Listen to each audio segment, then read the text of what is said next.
execution, chanting "Hang Mike Pence."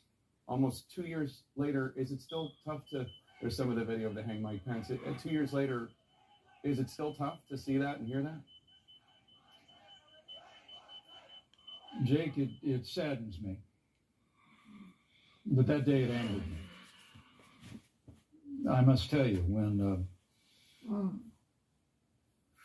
the Secret Service took us down to the loading dock, accompanied by my wife, my daughter Charlotte, and our Secret Service detail, I was determined to stay at my post. I told the Secret Service that I was not leaving the Capitol.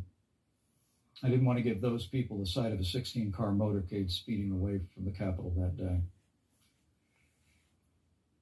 But frankly, when I saw those images, and when I read a tweet that President Trump issued saying that I lacked courage in that moment,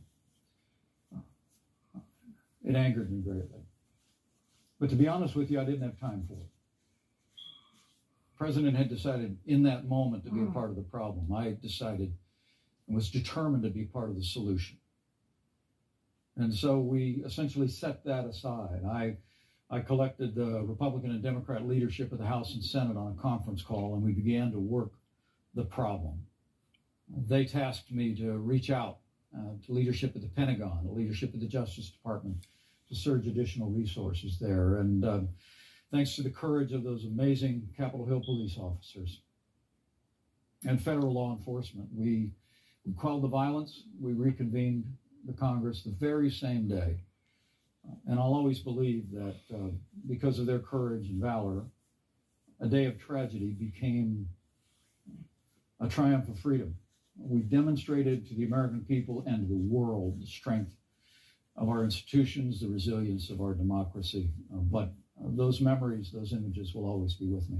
So you just said that the president in that moment decided to be part of the problem. And I have to say, as somebody that had been reporting on it for the months leading up to January 6th, I don't think anything happened in that moment that was part of the problem. President Trump had been campaigning in favor of the overturning of the election for months and months and months. It wasn't in that moment, and he wasn't part of the problem. He was the problem. Well, look, the people that rioted at the Capitol are responsible for what they did. And as I said that day, and I've believed every day since, those people should be prosecuted to the fullest extent of the law.